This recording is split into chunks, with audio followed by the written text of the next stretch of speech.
Welcome to एमकेंटर दोस्तों, channel में आपका स्वागत है। उम्मीद करता हूं पिछले हफ्ते का अप मूव जरूर कैप्चर करा होगा। मैं पिछले एक हफ्ते से बता रहा था, पिछले वीकली वीडियो में भी बताया था, ये अप मूव आता हुआ नजर आएगा। और अब मैं आपको क्या बता रहा हूं कि मार्केट अभी हालांकि थोड़ा सा और ऊपर जाती हुई नजर आ रही है, बट उसके बाद ये सेल ऑन राइज की मार्केट है। ट्रेंड अभी भी डाउनवर्ड्स है और फिर से गिरती हुई नजर आ सकती है। लेवल्स के ऊपर बात करेंगे और ट्रेंड दिखाऊंगा। मल्टीपल ढंग से मैंने वहां पर एनालाइज कर अलग अलग पैटर्न्स को बनाया है और उनको भी देखा है, और उसके अलावा और बाकी की भी चीजें हैं जिनको दिखाकर समझाने की कोशिश करूंगा। जैसा ठीक समझे उस हिसाब से ट्रेड करिएगा। मेरे हिसाब से मार्केट अभी ऊपर जाने के बाद फिर एक लेवल नीचे का दिखाएगी। और जब वैसे भी बात करें तो बेसिक फिलॉसफी कहती है कि the first up move is not to be bought. पहला अप मूव हमेशा रीटेस्ट होता ही है। इतनी बढ़िया अगर गिरावट चल रही है, अगर मार्केट को ऊपर जाना भी है, तो एक बार अपने लोअर लेवल्स को जरूर टेस्ट करती नजर आएगी। क्या है वो लेवल्स, उनके बारे में बात करेंगे। Before we start, I request to go to the disclaimer. जरूरत हो तो वीडियो को पॉज कर पढ़े। देखिए, अभी बाइंग हो रही है, इसमें कोई शक नहीं है, लेकिन लास्ट डे को बहुत छोटी सी मगर बाइंग हुई है। एफआईआई फॉरेन इंस्टीट्यूशनल इन्वेस्टर ने 1245 करोड़ का माल खरीदा और डीआईएस ने 822 करोड़ से ज्यादा का माल खरीदा। और इस तरह से अगर मार्च की बात करें तो मार्च पूरी तरह से पॉजिटिव में बंद हुआ है। एफआईआई ने अभी 1997 करोड़, दैट इज 1997 करोड़ से ज्यादा का माल मार्च के महीने में खरीदा है। नेट में अगर हम बात करें, जो भी बेचा खरीदा नेट करें तो उसके हिसाब से 2000 करोड़ के करीब माल खरीदा है। ऐसे ही अगर डोमेस्टिक इंस्टीट्यूशनल इन्वेस्टर की बात करें तो इन्होंने 30,548 करोड़ से ज्यादा का माल खरीदा है। और अगर अब हम सालाना बात करें तो अभी तक डीआईएस जो है 83,000 करोड़ से ज्यादा का माल खरीद चुके हैं। और एफआईआई जिसके अगेंस्ट में 50,557 करोड़ से ज्यादा का माल बेच चुके हैं अभी तक, that is from January to March. तो ये डेटा भी कह रहा है पॉजिटिव है। हम जितना सेलिंग कराया स्मार्ट मनी ने, एफआईआई ने वो 50,000 करोड़ और डीआईएस ने जो बाइंग करी वो 83,000 करोड़ सालाना बेस पे देखें तो। और अभी तक हम नेगेटिव चल रहे थे मंथ ऑन मंथ। अगर हम बात करें तो एफआईआई बेच रहे थे, लेकिन इस बार मार्च का महीना एफआईआई ने भी नेगेटिव की बजाय पॉजिटिव में क्लोज करा है, विद छोटा सा अमाउंट 2000 करोड़ का ही, लेकिन हाँ पॉजिटिव में हुआ है। उसके आगे चले तो देखते हैं इंडिया बिक्स जो है वॉलेटिलिटी इंडेक्स गिरता हुआ नजर आ रहा है। 12.94 दैट इज 12.94 पे क्लोज हुआ है। 5% की गिरावट थी, लेकिन अब ये फिर ऐसे जोन में आ गया है जहां से ये बढ़ता हुआ नजर आ सकता है, लेकिन अभी फिलहाल थोड़ा और गिरेगा ऐसा लग रहा है। अब अगर इसके आगे बात करें, देखिए जो फ्राइडे क्लोजिंग हुई है, वीकली क्लोजिंग हुई है, वो 17,360 के ऊपर हुई है। मैंने 17,250 का लेवल दिया था, उसको इन्होंने पार कर दिया है और अब ये स्ट्रांग है, इसमें कोई शक नहीं है। लेकिन ऊपर की रेजिस्टेंस बहुत नजदीक है, उसके बारे में बात करेंगे आगे। वो पे जाते ही रुकेगी। 200 पॉइंट और दिखते हैं कि वहां तक तो मार्केट अभी जा ही रही है। 17,500 550 तो आता हुआ नजर आ रहा है, लेकिन उसके बाद अटकती हुई नजर आएगी। उनके बारे में थोड़ा आगे चल के बात करेंगे। और अगर बैंक निफ्टी की बात करूं तो 40,608 पे 40,608 पे क्लोज हुई है विद गेन ऑफ 698 पॉइंट। और अगर इसकी बात करें तो इसने भी सेफ लेवल के अंदर क्लोजिंग करी है 40,000 के ऊपर। ये स्ट्रांग ही दिख रही है, लेकिन मैं फिर बता दूं कि ये नीचे का लेवल तोड़ चुकी है और ये वापस ऊपर से नीचे आती हुई नजर आ सकती है। हालांकि बैंक निफ्टी, अगर मैं बड़े ट्रेंड पे बात करूं जिसके बारे में मैं कह रहा हूं कि डाउन ट्रेंड है, तो बैंक निफ्टी अभी भी स्ट्रांग है। इसने अभी तक साइंस ऑफ वीकनेस नहीं दिए, क्योंकि जब ये बढ़त आती है तब बैंक निफ्टी स्लो हो जाता है, और जब गिरावट आती है तब इसलिए इसमें वो गिरावट भी नहीं दिखती है। बहुत कम गिरता है कंपैरेटिवली। हालांकि हर बार लोअर लो बना रहा है, पिछली बार से थोड़ा नीचे जाता है और फिर वहां से वापस बाउंस बैक करता है। तो ट्रेंड डाउनवर्ड्स ही है इसमें भी अभी। और अब ये रिट्रेसमेंट जो आ रही है, रिवर्सल आ रहा है, ये कहां तक जाएगा इसके बारे में बात करेंगे। इसके अलावा पहले उससे ग्लोबल संकेतों की बात कर लेते हैं। गोल्ड इस समय जो है वो अभी बढ़ता हुआ नजर आ रहा है, इसमें कोई शक नहीं। मैंने आपको बताया था जैसा कि ये ऊपर की तरफ में है और ऊपर जाएगा, बिल्कुल वैसा ही हो रहा है। मैंने रेंज दी थी पिछले हफ्ते की क्लोजिंग के अंदर के 59,000 तक ये जा सकता है। इनफैक्ट 58,900 का लेवल मैंने बताया था, तो इसने उसको पार कर अब 59,371 पे क्लोजिंग दे दी है, जो कि डेली बेसिस पे भी हाईएस्ट हो गई और वीकली बेसिस पे भी हायर हो गई। अब इस तरह से ये अप ट्रेंड में है और ये और बढ़ता हुआ नजर आ सकता है। हालांकि ये अभी अपने आप को रीटेस्ट करने के लिए अगर चाहे तो 57,100 तक ये जा सकता है नीचे की तरफ। वहां पे अगर ये मिले तो दोबारा बाय कर सकते हैं और ये फिर वापस ऊपर उछलेगा। और अगर नहीं तो पहली सपोर्ट जो स्ट्रांग नियरेस्ट बनती है वो 58,900 की बनती है, जहां पे इसने ब्रेकआउट दिया है। अगर ये इस लेवल के ऊपर है तो सेल करने की कोशिश करिएगा मत, वरना ये बहुत बुरा मारेगा, क्योंकि ये और तेजी से ऊपर जा सकता है। तो 58,900 जब तक नहीं ब्रीच होता इसको बाय करने की कोशिश करिए। और इसके अंदर देखिए ये ऊपर कहां तक जा सकता है ये कहना भी बहुत मुश्किल है, लेकिन 60,000 के लेवल्स पार होते हुए नजर आ रहे हैं और ये 62, 63, 64, 65, 67,000 तक 67,000 तक जाता हुआ नजर आ सकता है। लेकिन अभी फिलहाल इतनी ताकत इसमें दिख नहीं रही है, लेकिन रेंज यही बन रही है। तो नजर क्या रखनी है 58,900 पे। अगर इसके ऊपर मिले तो बाय कीजिए और देखिए जितना जाए राइट कीजिए, जहां नेगेटिव एक्शन बने वहां पर बाहर निकल जाइए, फिर नीचे आए फिर बाय कीजिए। हालांकि टेस्ट नीचे की तरफ 57,100 मैक्सिमम है जिसको ये टेस्ट करता नजर आ सकता है। तो सेफ खेलना चाहें और लंबी गेम खेलते हैं तो इंतजार करें 57,100 पे आए तो बाय कीजिए। पहला लॉट 58,900 के पास, दूसरा लॉट 57,100 के पास, और उसके बाद इसको 3 महीने के लिए राइड कर सकें अगर तो बहुत बढ़िया प्रॉफिट देता हुआ नजर आ सकता है। सिल्वर की अगर हम बात करें तो देखिए 72,205 पे इस समय ट्रेड कर रहा है। ये मैंने आपको पहले ही बताया था कि 72,000 को टेस्ट करेगा, जब तक ये 68,000 पे था। इनफैक्ट 65,000 से मैं कह रहा था कि 68,000 जब टेस्ट होगा तब ये अगर वहां पे नहीं रुका तो ये 70,000 और उसके बाद 72,000 को टेस्ट करता नजर आएगा। अब इसने क्लोजिंग दे दी है वीकली बेसिस पे भी 72,205 पे, यानी कि 72,000 के 200 पॉइंट ऊपर।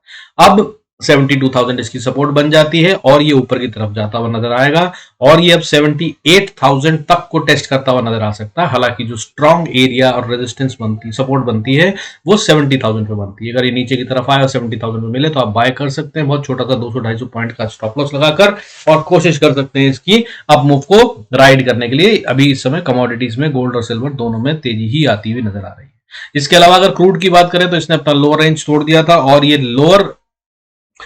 लो बनाने के मूड में चल पड़ा था और ये नीचे काफी अच्छा लो मार के आया 5100 तक का, और अभी ये ऊपर वापस आ रहा है। और मैंने इसकी रेजिस्टेंस दी थी 5,950 की और अब ये 6,195 पे ट्रेड कर रहा है, यानी कि इसके अंदर भी गोल्ड जैसा सीन बन रहा है। अगर ये 5,950 के ऊपर ट्रेड करता है तो बाय ही सोचिएगा इसको, ये वापस से अपनी रेंज को टेस्ट करता हुआ नजर आएगा, तब ये 6,800 तक को टेस्ट करता हुआ नजर आ सकता है। हालांकि 5,950 को अगर तोड़ा तो ये फॉल्स ब्रेकआउट होगा और ये वापस से फिर लोअर लो मारेगा और फिर ये 5,200 या उससे भी नीचे जाने की कोशिश कर सकता है। अब अगर इसके अलावा बात करें जो सबसे इंपॉर्टेंट फैक्टर है जो हमारी मार्केट को सीधा डायरेक्ट हिट करता है या फिर ऊपर सपोर्ट करता है वो है यूएस डॉलर। इसकी कीमत इस समय 82.3125 चल रही है क्लोजिंग बेसिस पे, और मैंने जो लेवल बताया था आपको वो लेवल बताया था कि अगर ये 82.30 के नीचे ट्रेड करता है तो ये मार्केट को स्ट्रॉन्ग सपोर्ट देता हुआ नजर आ सकता है। लेकिन जब तक ये उससे ऊपर है तब तक ये हमारे लिए खतरनाक ही है, और अगर 83.36 के ऊपर चला जाता है तो ये हमारे लिए मार्केट के लिए बड़ा हिट होगा और ये नीचे गिराएगा मार्केट को। तो अब ये लोअर रेंज पे आ गया है, क्रिटिकल वाला 82.30 ही समझिए, 3125 पे चल रहा है। तो वहां से अगर ये नीचे अगर वापस बाउंस करा तो ये फिर मार्केट को ऊपर बढ़ने से रोक देगा। लेकिन अगर कहीं ये नीचे चला गया इसके 82.30 के नीचे, और खास तौर पे कहीं अगर 82 की रेंज के नीचे ट्रेड करने लग गया तो ये मार्केट को बहुत अच्छे से सपोर्ट देगा, तब मार्केट और अच्छे से ऊपर जाती हुई नजर आ सकती है। लेवल्स में बताऊंगा उनको भी नोट कर लीजिएगा और आप पेन पेपर लेके ही बैठिएगा, क्योंकि लेवल्स जो बता रहा हूं इस पर बहुत क्रिटिकल है और ये हफ्ता बड़ा मजेदार होने वाला है, आपको बता दूं, क्योंकि इसमें उछल कूद बहुत ज्यादा होगी। क्योंकि मार्केट को अगर ऊपर जाना है तो बहुत नजदीक है उस लेवल के कि अगर ऊपर भी जाना है तो उसको वहां कंसोलिडेट करना होगा। कंसोलिडेट करने का मतलब ये होता है कि रिटेल की वाट लगाएंगे, बार बार उछलेगी और डराएगी, फिर उछलेगी फिर डराएगी, लेकिन अभी ऐसा ये करेगी कोई गारंटी नहीं है।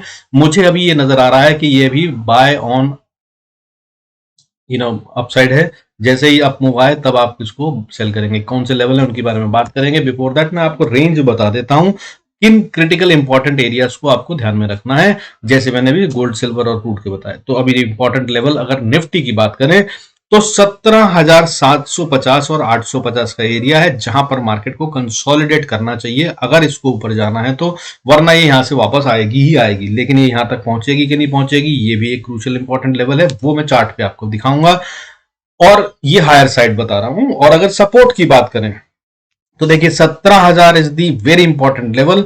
जब तक ये ना टूटे तब तक तो इसको बाय ही के लिए ट्रेड ढूंढिएगा। फिलहाल ये और ऊपर जाती हुई नजर आ सकती है। हालांकि ऊपर के लेवल जो है वो 17,500 एक क्रिटिकल लेवल दिखेगा, उसके बारे में बात करूं तो 17,000 इज दी स्ट्रॉन्ग सपोर्ट, इसको ये तोड़ता नजर नहीं आ रहा। हालांकि अगर मैं ऑप्शन चेन की बात करूं तो 17,200 और 300 पे भी बहुत अच्छी पुट ऑप्शन राइटिंग हो रखी है। मुझे ये वहां से भी नीचे भी फिलहाल तो नहीं नजर आ रही गिरती हुई।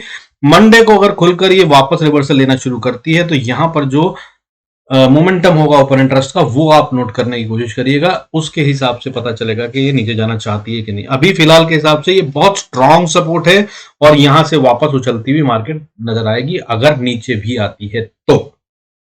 बैंक निफ्टी की बात करें तो सपोर्ट है बहुत स्ट्रांग वाली 40,500 द नियरेस्ट वन। अभी हम 40,608 पे हैं तो सबसे नजदीक में तो 40,500 बनती है। हालांकि अगर ये झटका मारे तो नीचे की तरफ में 39,650 तक भी जा सकती है। वहां से भी उम्मीद यही होगी कि वापस ऊपर जाए। अगर इसको ऊपर आना है तो ये लेवल्स इसको रिटेस्ट करने होंगे। और अगर ऊपर की बात करें तो यहां से ऊपर जाती हुई नजर आ रही है। फिलहाल के लिए 41,500 पे ये अटकती हुई नजर आ सकती है। तो यानी कि रेंज बन गई 39,550 से 41,500। जब तक इसके बीच में है तब तक ट्रेंड इज नॉट क्लियर और मार्केट इसी के बीच में टाइम बिता सकती है और बिताना ही चाहिए। अगर इसको ऊपर जाना है तो भी कंसोलिडेट करना चाहिए, लेकिन अगर नीचे जाना है तो ये 39,550 को जब तोड़ दे तो आप नीचे का ट्रेड ले सकते हैं। ये हो गई वीकली हफ्ते की बात। आइए चलते हैं चार्ट्स पे बात कर लेते हैं और चार्ट्स क्या कह रहे हैं, उसके हिसाब से कहां एंट्री और एग्जिट कर सकते हैं। पूरे हफ्ते का ट्रेड होगा तो वो करने की कोशिश करेंगे। Before we go there I request to go through the disclaimer, जरूरत हो तो वीडियो को पॉज कर पढ़ें। देखिए मैं आपको पहले बता दूं, सबसे पहले निफ्टी की बात करें। अगर मैं इसका मैंने कई एंगल से देखा है, डेली वीकली मंथली, बट आपको जो समझाने के लिए थोड़ा थोड़ा समझाऊंगा। डेली चार्ट पे अगर हम देखें तो देखिए डेली चार्ट पे लोअर लो बन रहे हैं। ये यहाँ पे एक लो बनाया, फिर इसने थोड़ा सा लो बनाया, फिर यहाँ पे दूसरा लो बनाया, फिर थोड़ा ऊपर गई, फिर लो बनाया, लेकिन लोअर हाई ही बना रही है। कभी भी अपने प्रीवियस हाई को ये तोड़ नहीं रही है और हर बार ये नीचे आती जा रही है और लो नीचे हो रहा है और हाई भी नीचे हो रहा है। हाई को ये पार नहीं कर पा रही है, लो हर बार पार कर थोड़ा और नीचे जाती है, फिर लोअर लो और अब ये फिर से वापस जा रही है। तो इसको रेजिस्टेंस जो फेस करती हुई नजर आएगी 17,700, 70, 80, 50 जो मैंने आपको बताया वहां से वापस घूमती है। अगर लोअर लो बनाना है तो 17,750 के नीचे ही घूम जाएगी। लेकिन अगर ट्रेंड रिवर्सल देना है तो इसको यहाँ पे कंसोलिडेशन करना होगा और उसके बाद ऊपर जाएगी। लेवल्स क्या बनते हैं आप देखिए, मैं उसके अंदर आपको बताऊं तो अगर आपको डेली चार्ट पे देखना है तो देखिए मैं आपको बता दूं, एक बन रहा है पैटर्न जिसे कहते हैं राउंडिंग बॉटम पैटर्न, ठीक है। और वो राउंडिंग बॉटम पैटर्न जो है वो बहुत क्लियर दिख रहा है। अगर आप इस नीली लाइन को देख रहे हैं तो ये देखिए, इसको कहते हैं राउंडिंग बॉटम पैटर्न। और ये राउंडिंग बॉटम पैटर्न है अगर तो मार्केट ने इसको पार कर दिया है, इसकी नेकलाइन के ऊपर है, तो मार्केट ये ट्रेंड एनालिसिस ये कहते हैं कि मार्केट जितना यहां तक डिप में थी उतना और ऊपर जाती हुई नजर आ सकती है। यानी कि ये यहां सर इसकी जो डेप्थ है इसको हम ट्रैक करें और उसके हिसाब से टारगेट निकालें तो 17,500 तक तो मार्केट जा रही है, ये ऐसा बता रहे हैं, ठीक है। और अगर 17,500 तक मार्केट जा रही है तो बॉस फिर आप वहां तक तो सेफली इसको राइड कर ही सकते हैं, क्योंकि ये पैटर्न ये कह रहा है। पहली बात हो गई, ये हो गया डेली चार्ट, ठीक है। अब अगर बात करें 2 आवर्ली चार्ट पे तो 2 घंटे के चार्ट पे हम बात करेंगे तो यहां पर मार्केट भी वही पैटर्न बनाते हुए साफ दिखाई दे रही है, इसमें कोई शक नहीं है। नेकलाइन पार कर चुकी है, इसमें भी कोई शक नहीं है। लेकिन ये है वो लेवल दैट इज 17,430 जिसपे आकर टकेगी। यही है वो जगह, अगर आप देख पा रहे हैं तो ये है वो एरिया जहां पर पहली बार जब मार्केट ने ऊपर जाने की कोशिश करी थी और डोजी बनाया था। इस डोजी को आई होप आप देख पा रहे हैं। और अगर आप इसको देखें तो ये रेजिस्टेंस यहां पर फेस होगी, यानी कि जब जब बायर्स ने कोशिश करी इसको ऊपर ले जाने की तो ये यहीं पे धक्का खाई है और उसके लिए भी लेवल बनता है फिर से 17,500 से 530 का। तो 500 से 530 का एरिया क्रिटिकल है। मार्केट अगर ऊपर जाती है तो मैं यहां पर सेल का ट्रेड लेने की कोशिश करूंगा और जाएगी यहां तक, मुझे ऐसा लग रहा है। और यहां पर आने के बाद ये फिर अटकती हुई नजर आएगी। अब जो इंपॉर्टेंट लेवल्स हैं फॉर द वीक आपको वो नोट कर लेने, मैं आपको बता रहा हूं कहां तक जाएगी। इसके अलावा भी अगर आपको बताऊं तो मैंने ट्रेंड लाइन भी बनाई है, इनफैक्ट अगर उसके हिसाब से भी आप देखना चाहें तो आप ये देखिए कि ये एक चैनल में चल रही है मार्केट। अगर डेली चार्ट है, ये डेली चार्ट को आप देखें तो ये बन रहा है इसका चैनल, ठीक है। इस चैनल के अंदर ही चल रही है मार्केट कब से, बहुत टाइम से, यानी कि जब से इसने गिरावट शुरू करी है, दैट इज दिसंबर 2022 की बात कर रहे हैं हम, तब से ये इस चैनल में चल रही है। ये यहां से नीचे आती है, अगर आप देख पा रहे हैं तो इसको देखने की कोशिश करिए। देखिए इसने यहाँ पे हाई मारा था, ये इसका विक, यहाँ से नीचे आई मार्केट, इसने नीचे लोअर सपोर्ट ली, फिर ये ऊपर जाने की कोशिश करी, फिर थोड़ा सपोर्ट को लेते हुए फिर इसने अपर एंड को छुआ, फिर ये नीचे आई और फिर इसने इसके अपर एंड को छुआ, थोड़ा सा बाहर ऊपर निकली और फिर वापस नीचे आई और फिर वापस ऊपर गई। यानी कि आप समझिए इसमें पहली बार इसने नीचे का टच करा लो, फिर थोड़ा ऊपर हायर हाई मारा जिसमें पब्लिक बनी थोड़ी सी बेवकूफ, फिर ऊपर इसने अपर लेवल को चेक करा, फिर इसने सीधा लो मारा। अब उसके बाद इसने फिर से अपर लो को चेक करा, अपर हाई को चेक करा और थोड़ा सा नीचे लोअर लो को छोड़कर ऊपर टच करा और फिर दोबारा से नीचे लोअर लो को टच करा। सेम पैटर्न जो यहां बनाया था वो रिवर्सल में यहां बनाया और अब मार्केट उसके बाद फिर से यहां से आगे जाती हुई नजर आ रही है। अब ये क्या करेगी, अगर इस चैनल से बाहर निकलती है तो ये बताएगी कि ये क्या करना चाहती है और वो लेवल क्या बनता है। तो वो लेवल जो बनता है, इस लेवल से बाहर निकलने पर भी 17,480 से 500 का ही लेवल बनता है। तो इस तरह से 17,500 530 एक क्रिटिकल इंपॉर्टेंट लेवल है, इसको नोट कर लीजिए। निफ्टी जब तक इसके ऊपर ना जाए, निफ्टी स्पॉट की बात कर रहे हैं, तब तक ये पोजिशनल बाय नहीं है। हालांकि मैं आपको इसमें एक और पैटर्न भी दिखा दूं जो मैंने बनाया था, उसके हिसाब से अगर आप देखें तो ये यहाँ पे डब्ल्यू पैटर्न बन रहा है। ये डब्ल्यू पैटर्न भी ये यही कह रहा है कि इसका डब्ल्यू पैटर्न की नेकलाइन 17,530 के पास है। जब ये इसको पार कर लेगा तभी ये बाय और डब्ल्यू पैटर्न का कंप्लीशन माना जाएगा, तब ये इसमें बाय आएगा और तब इसमें करीब करीब अनदर 700 पॉइंट की 600 पॉइंट की बढ़त आती हुई नजर आ सकती है। ठीक है, और उस तरह से देखेंगे तो फिर ये अगले हफ्ते ही 17,990 से लेकर 18,250 तक जाता हुआ नजर आ सकता है। That is again another resistance. I hope आपने ये गेम समझ लिया होगा। और अगर बैंक निफ्टी की गेम समझाऊं तो बैंक निफ्टी की गेम को देख लीजिए, उसके अंदर में भी कुछ ऐसा ही सीन बना हुआ है। अगर ये बात करें हम तो अभी जो हम बात कर रहे थे उसी को कंटिन्यू करते हुए, तो डब्ल्यू पैटर्न हाँ यहां भी बन रहा है, ये इसका डब्ल्यू पैटर्न है अगर आप देख पा रहे हैं तो, और ये बिल्कुल नेक लाइन पे है। इसे ट्रेंड लाइन के हिसाब से देखें तो ये यहां से पार करेगा तो ये ऊपर जाता हुआ नजर आएगा, लेकिन अभी फिलहाल ये पार नहीं कर रहा है और 41,132-34 का लेवल बनता है जहां तक ये गया और वापस आ गया। लेकिन अगर ये रेजिस्टेंस फेस करेगा कल तो वो 41,270 के आसपास फेस करेगा। इसको पार करना इसके लिए मुश्किल होगा इस पैटर्न के हिसाब से। अब इसको छोड़ देते हैं।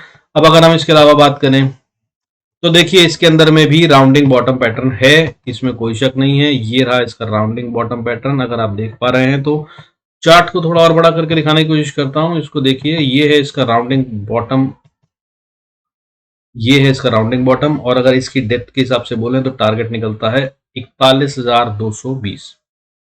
41,220 से थोड़ा सा और ऊपर क्योंकि गैप है, इसको भी फिल करने की कोशिश करते हुए मार्केट मेरे को मैक्सिमम बैंक निफ्टी जो जाता हुआ नजर आ रहा है, या मैं जहां तक बाय में नहीं आऊंगा पोजिशनल, वो है 41,600 का लेवल। 41,600 को ये पार करेगी तब हम मानेंगे कि ये ट्रेंड रिवर्स हो गया, अदरवाइज ये ट्रेंड सेल ऑन राइज का ही है और ये फिर गिरती हुई नजर आ सकती है। ये हो गया गेम, आपको बैंक निफ्टी का समझ में आ गया, निफ्टी का समझ में आ गया। अब इसके अलावा मैं कुछ शेयरों की भी बात करूंगा, खैर वो उसके बाद कर लेंगे। पहले से एक बार लेवल्स नोट कर लीजिए निफ्टी और बैंक निफ्टी के। अब अगर मैं बात करूं निफ्टी के लेवल्स की कि क्या है लेवल्स जो अगली बार आपको ट्रेड करने अगले हफ्ते, तो साहब देखिए सिंपल सी बात में अगर हम बात करें तो निफ्टी को अगर ऊपर जाना है तो सबसे पहली रेजिस्टेंस जो आती है वो 17,383 पे आती है। इसको पार कर लिया तो फिर 430 पे है, अगली से 513 से 530 का एरिया है, 17,530 का एरिया और ये बहुत स्ट्रॉन्ग एरिया है। यहाँ पे अपने स्टॉप लॉस भी ट्रेल नहीं करूंगा, मैं अपनी पोजीशंस को बुक कर लूंगा और इंतजार करूंगा, प्राइस एक्शन देखूंगा, जो बनेगा उसके अकॉर्डिंगली नया ट्रेड लूंगा। उससे पहले मैं यहाँ पे, क्योंकि टाइम बिता सकती है मार्केट कंसोलिडेशन में, ऑप्शंस के प्रीमियम उड़ेंगे और मैं ऑप्शन बाय और सेल दोनों करता हूँ, तो मैं यहाँ तक बाय का ट्रेड रखूंगा, अपना ऑप्शन बाय का, और उसके बाद मैं देखूंगा कि क्या प्राइस एक्शन बनता है और उसके हिसाब से ट्रेड करूंगा और अगले हफ्ते, और हो सकता है ये मंडे ही को आ जाए। और अगर इसको पार कर लिया 17,500 को तो फिर इसके बाद 626 पे रेजिस्टेंस है, फिर 17,683 दैट इज 17,683 और उसके बाद 17,799 या 800 मान लीजिए, 17,800 पे फिर रेजिस्टेंस है जो कि एक क्रूशियल और इंपॉर्टेंट एरिया। अगर इसको पार करा तो बायर्स में दम है ये माना जाएगा, अदरवाइज यहां से कहीं से भी मार्केट दोबारा से वापस नीचे गिर सकती है, क्योंकि ये प्रीवियस हाई है जिसमें कि इसने अपने लोअर लो के पैटर्न और लोअर हाई के पैटर्न को कंटिन्यू करा हुआ है। अब अगर इसको तोड़ दे 17,800 को तो फिर ये 17,965 पे ट्रेंड, फिर स्ट्रॉन्ग रेजिस्टेंस है जिसे बहुत टाइम लगेगा पार करने में, या लगना चाहिए एक्चुअली, क्योंकि अगर वैसे फ्लिक मार के ऊपर गई तो जा सकती है, लेकिन ये यहां पर अगर टाइम नहीं बिताती है तो फिर वो फॉल जो वो जो अपसाइड है वो फॉल में कन्वर्ट हो जाएगा, वो नकली फॉल अपसाइड होगी। वो लेवल क्या होगा अगर यहाँ पे कंसोलिडेट करके ऊपर जाती है तो 18,260 के आसपास जाकर फिर से निफ्टी अटकता हुआ नजर आएगा और वहां से गिरता हुआ नजर आ सकता है। और जब 18,260 के ऊपर क्लोजिंग देते और ये मैं आज कल परसों अगले हफ्ते अगले महीने अगले साल जब भी जाए इस लेवल को नोट कर लीजिए, इसके ऊपर जब चली जाएगी निफ्टी तब ये 19,000 20,000 को टेस्ट करती हुई नजर आ सकती है। और मेरे लेवल्स फेल नहीं होते, आप जानते हैं। अगर आप मेरे वीडियो देखते हैं तो नहीं देखते हैं तो नोट कर लीजिए और याद कर लीजिएगा, मैं बता रहा हूं ऐसे वाले लेवल्स कभी भी रुकते नहीं मेरे। तो 18,260 के ऊपर अगर चली जाए तो 18,250 का स्टॉप लॉस लगाकर आप इसको राइड कीजिएगा और कितना राइड कर सकें वो आप देखिएगा, ये तब अच्छे से ऊपर जाती हुई नजर आएगी। हालांकि उसके बारे में अगर जानना हो तो वीडियो देखते रहिएगा, मैं बता दूंगा। अब नीचे की बात कर लेते हैं। अगर ये वापस आती है मार्केट नीचे, हालांकि ऊपर ही खुलती नजर आ रही है मंडे को, तो सबसे पहली सपोर्ट जो बनती है जहां पर ये अभी है, तो उसके बाद 17,300 के आसपास 320 के आसपास सपोर्ट बनती है और ये काफी अच्छी सपोर्ट है। डोजी लेवल बनता हुआ नजर आ रहा था, उसके हिसाब से भी है डेली चार्ट पे अगर आप देखेंगे। लेकिन लेवल्स नोट कर लीजिए, भी मैं पैटर्न्स बहुत सारे समझा चुका। सीधी बात करते हैं, 17,300 सपोर्ट है, इसको तोड़ दिया तो फिर ये नीचे 17,207 पे सपोर्ट लेगी, इसको तोड़ दिया तो 17,149 पे सपोर्ट लेती नजर आ सकती है और 17,100 पे भी सपोर्ट लेती नजर आ सकती है। और फिर crucial and very important area 17,050 के आसपास आकर होगा। यहां पर ये मार्केट कंफर्म करेगी कि क्या ये रुकने वाली है और वापस से बाउंस बैक करेगी या अब ये नया लो बनाएगी। ये लेवल पे वीडियो जरूर देख लीजिएगा जो भी नया बनाऊं। हालांकि इसके नीचे अगर आती है तो इंपॉर्टेंट सपोर्ट एरिया जब तक हमारे बुल्स की ताकत खत्म नहीं हुई वो होगा 16,940, फिर 16,917 और उसके बाद 16,830। जब तक ये इंटैक्ट है तब तक मार्केट कभी भी दोबारा वापस बाउंस कर सकती है और नया लो नहीं बनाएगी। हालांकि 16,830 को अगर तोड़ दिया तो फिर ये अच्छे से नीचे जाती हुई नजर आ सकती है, जिसके अंदर में ये अगला लेवल जो सपोर्ट लेगी 715, छोटी सी सपोर्ट है, जल्दी टूट जाएगी और इसको तोड़ दिया तो फिर 16,590-80 का एरिया आएगा और वो भी अभी के हिसाब से ट्रेंड लाइन के हिसाब से बन रहा है। अगर ये आगे और दिन लगा देते हैं यहां तक आने में तो ये और लोअर लेवल तक जाकर सपोर्ट ले सकती है, वो 16,400 का एरिया बनता है। और अगर उसको तोड़ा तो फिर मार्केट बढ़िया से नीचे जाएगी और 15,200 आता हुआ दिख सकता है, वो आने वाले समय में होगा, जबकि बात होगी तब हम बात करेंगे। अब बैंक निफ्टी के लेवल्स नोट कर लीजिए। इसी तरह से अगर हम बात करें तो सीधी सीधी बात लेवल्स की, बैंक निफ्टी में सबसे पहली सपोर्ट तो 40,700 पे आती है, इसको ये पार करेगा तो आप बाय कीजिएगा, नहीं तो उससे पहले मैं राय दूंगा कि ट्रेड मत कीजिएगा। 600 पे है, 125 पॉइंट छोड़ दीजिएगा। और अगर 700 के पार चला जाए 700 से ऊपर तो फिर ये 850 पे रेजिस्टेंस लेता हुआ नजर आ सकता है, वहां तक के लिए आप ट्रेड ले सकते हैं। हालांकि बहुत छोटी रेजिस्टेंस होगी, इसको भी ये पार करने की कोशिश कर सकता है और अगर इसको पार कर लिया तो फिर 41,130 तक ये जाता हुआ नजर आ सकता है अगले हफ्ते।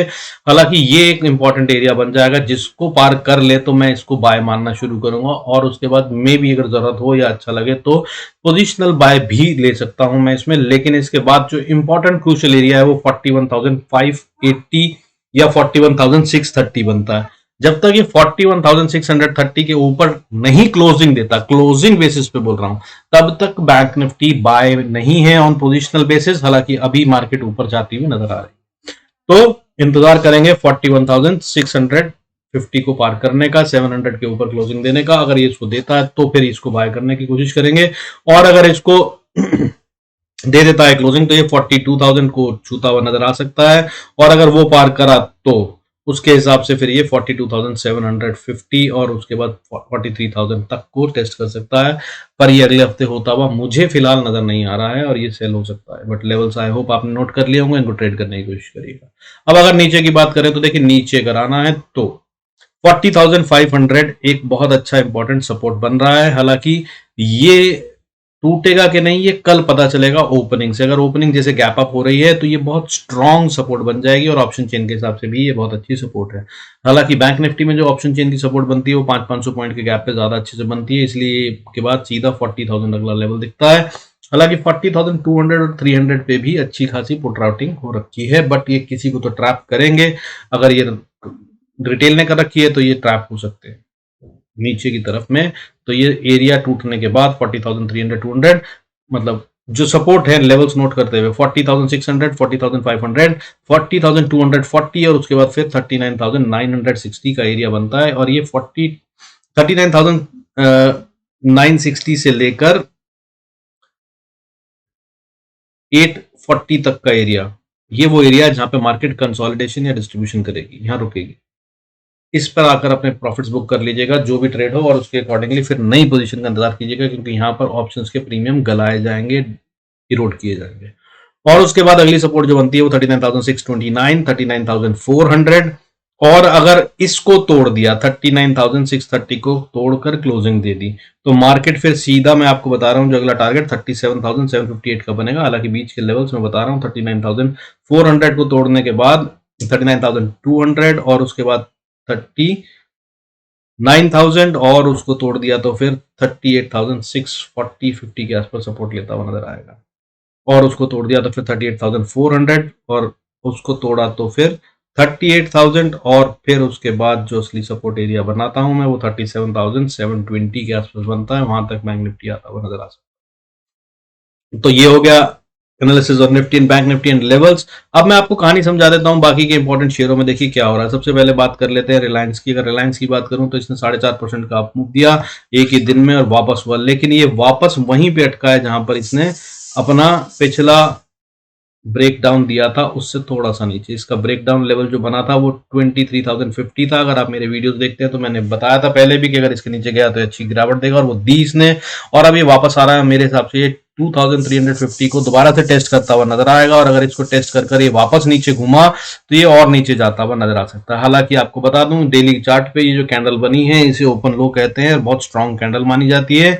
इसके आने का मतलब ये है कि यहाँ से ये 5 से 7% और ऊपर जाता हुआ नजर आ सकता है। और जिस तरह से इसके अंदर में पैटर्न बन रहा है वो सब बात जिसे मैंने समझाया आपको, डब्ल्यू पैटर्न है इसके अंदर, और उसके अलावा भी अगर देखा जाए तो कुछ पैटर्न्स बनते हुए नजर आ रहे हैं। उनके हिसाब से इसका टारगेट मेरे हिसाब से अगर ये ऊपर जाता है तो 2388 पे अटकता हुआ नजर आएगा। जब तक ये इसको पार ना कर ले तब तक ये वीक है, और ये रिवर्सल लेगा और ये नीचे आएगा ही आएगा। हालांकि अगर बाय की पोजीशन लेनी हो तो मैं अगर इसको लॉन्ग टर्म के लिए बात करूं बाय करने के लिए तो वो 2422 के ऊपर होगा। और इन्वेस्टर्स जो हैं अभी बाय ना करें, क्योंकि इसके अंदर मौका अच्छा वाला मिलता हुआ नजर आएगा। अगर ये अभी मिला तो बहुत अच्छा, नहीं मिला तो ये थोड़े दिन में 3 महीने के अंदर में जरूर दोबारा मिलेगा। तो जल्दबाजी में बाय ना करें अगर आप इन्वेस्टर हैं। तो अब बात करते हैं इन्फोसिस की। अगर इन्फोसिस की बात करें तो देखिए इन्फोसिस इस समय पे बड़े वाले चार्ट में, डेली चार्ट पे अगर देखें तो एम पैटर्न पे इसने बनाया था, ब्रेकडाउन दिया था। एम पैटर्न का जो बॉटम था उस लाइन से थोड़ा सा ऊपर पहले ही ये वापस रिवर्सल ले रहा है, यानी कि हायर लो बनाते हुए एम पैटर्न पे बड़े वाले टाइम फ्रेम पे अगर बात करें तो जो सितंबर से लेकर अभी तक बन रहा है उस पैटर्न की बात कर रहा हूं, तो ये वापस ऊपर जा रहा है। और अगर ऊपर जा रहा है और ये एम पैटर्न का फेलियर हो रहा है तो ये काफी अच्छे से ऊपर जा सकता है, लेकिन एक स्ट्रॉन्ग रेजिस्टेंस इसको पार करनी है, वो है 144850 मान लीजिए। जब ये 1450 के ऊपर ट्रेड करने लगेगा तो इसने एम पैटर्न की नेकलाइन ब्रेक कर ली, ये माना जाएगा, और फिर ये ऊपर जाएगा। अदरवाइज ये वापस रीटेस्ट करने जा रहा है 1450 के पास, 1450 नहीं तो मैक्सिमम 1470 के पास, 68 के पास ये जाकर टकराएगा और नीचे गिरेगा और जोर से। एम पैटर्न में जब कंप्लीशन हो जाता है तो फिर एक रिवर्सल या रीटेस्ट होता है, तो वो रीटेस्ट नेकलाइन का होता है, और नेकलाइन जो बनती है वो 1450 के आसपास बनती है। तो इसका ये गेम है।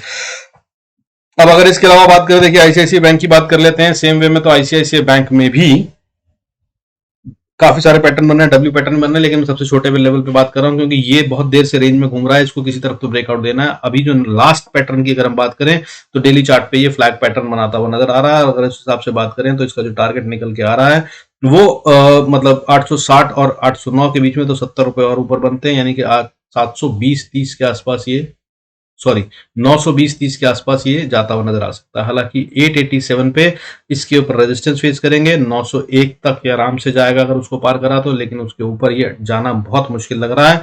अगर चला जाएगा तो फिर 920 फाइनल लेवल है, इसको ये पार नहीं कर पाएगा ये सा लग रहा है, लेकिन फ्लैग पैटर्न के हिसाब से लग रहा है कि ये 900, 880, 900 और 920 को रीटेस्ट करता हुआ नजर आ सकता है। एसबीआई की अगर हम बात करें इसी तरह से, तो एसबीआई भी अपने एम पैटर्न को कंप्लीट करा, नीचे गया, वापस आया है और अपनी नेकलाइन को रीटेस्ट करता हुआ नजर आ रहा है। इसका इंपॉर्टेंट लेवल 528.30 है, इसके ऊपर जाएगा तो फिर आप इसको बाय करने की सोच सकते हैं, और ये 560 तक जाता हुआ नजर आ सकता है, वहां पर रेजिस्टेंस फेस करेगा और वापस नीचे आएगा ऐसा माना जाएगा। हालांकि मुझे ये 530 के आसपास ही वापस घूमता हुआ नजर आ रहा है, और अगर इससे ऊपर गया तो फिर ये फिर 617.20 को टेस्ट करता हुआ नजर आ सकता है। अगर इसके ऊपर मिले अगले हफ्ते के लिए तो वो ट्रेड करने की कोशिश करिएगा, अदरवाइज ये 530 से नीचे घूमकर नीचे की तरफ आएगा। तो नीचे के लेवल की अगर हम बात करें तो 477 440 तक ये जाता हुआ नजर आ सकता है अगले हफ्ते। अब अगर इसके तरह बात करें किसी और चीज की, तो बजाज फाइनेंस की बात कर लेते हैं। बजाज फाइनेंस अगर हम बात करें तो बजाज फाइनेंस भी एक अच्छा शेयर है, लेकिन ये एक अजीब व गरीब पैटर्न बना रहा है जिसमें किसी भी पैटर्न को कंप्लीट नहीं कर रहा। लेकिन ये यहाँ से चला है डब्ल्यू पैटर्न बनाते हुए, अभी जो दिख रहा है कि ये वहां से चल रहा है और अपनी नेकलाइन जो फेस करेगा ये 58,060 से 59,020 के एरिया में रेजिस्टेंस फेस करेगा। और अगर यहाँ पर ये क्या करता है वो बताएगा कि ये ऊपर जाएगा कि नीचे जाएगा। और आपको बता दूं, ये मिड कैप निफ्टी का जो नया वाला फ्यूचर शुरू हो रहा है अब अगले हफ्ते से, जो कि एक वेडनेसडे को एक्सपायरी होगी, वो भी एक इंपॉर्टेंट रोल प्ले करेगा। उस पर जरूर नजर रखिएगा। मुझे अभी लग रहा है कि बड़े शेयरों में नहीं, मिड कैप में गेम होता हुआ नजर आ सकता है और ये एक अच्छा मौका हो सकता है उसमें पैसा बनाने का, क्योंकि मिड कैप अभी शुरू होगा। जब कोई इंडेक्स नया शुरू होता है ट्रेड होना, तो उसके अंदर में रिटेल को खूब लालच दिया जाता है, खूब कमाई करवाई जाती है, क्योंकि उसमें ट्रेड बहुत वॉल्यूम बहुत कम होते हैं, दूसरी जगहों पर कमाकर यहां दिया जाता है। तो उस पर नजर रख सकते हैं। और मुझे लग रहा है कि ये गेम अभी इस हफ्ते साइडवेज रहती हुई नजर आएगी और खेला जो जाएगा वो मिड कैप में, ताकि जो है रिटेल को उस लेवल पे अट्रैक्ट किया जा सके। तो नजर जरूर रखिएगा, बाकी वीडियो देखते रहिएगा, मैं बताता रहूंगा। और अच्छा, आपको एक और बात बता दूं, अब शायद मैं रोज वीडियो नहीं दूंगा, क्योंकि मुझे ऐसा लग रहा है कि शायद मैं मेहनत ज्यादा करता हूं, रिटर्न्स कमा रहे हैं उस हिसाब से। So I will be giving the video only on the days जब इंपॉर्टेंट होगा या मेरे पास स्पेशल एम्पल टाइम होगा। इन लेवल्स को नोट करिएगा और सारे हफ्ते ट्रेड करने की कोशिश करिएगा। इसलिए मैंने सारा कुछ इसमें बताने की कोशिश करी है। और जरूरत हो, आपको लग रहा है कि रोज चाहिए वीडियो, तो कमेंट्स में मेंशन कीजिएगा, तब मैं I think that whether I have to make the video every day और नॉट। अदरवाइज ये लेवल्स जो दिए हैं मैंने इन्वेस्टर्स के लिए दे रहा हूं, उनके हिसाब से है, आप उस तरह से इन्वेस्टमेंट करने की कोशिश कर सकते हैं। ट्रेडर हैं, टेलीग्राम चैनल ज्वाइन कर सकते हैं, लिंक डिस्क्रिप्शन में है, वहां पर मैं लाइव कमेंट्री देता हूं, ट्रेड भी देता हूं कभी कभी, और साफ तरह से बताता हूं डेटा कहां बदल रहा है, क्या चेंज हो रहा है और किस तरफ ट्रैप बन रहा है। आप उसका यूज करने की कोशिश करें। With this, I conclude this video. Thank you so much for all your support and staying connected. God bless us all. See you in next video.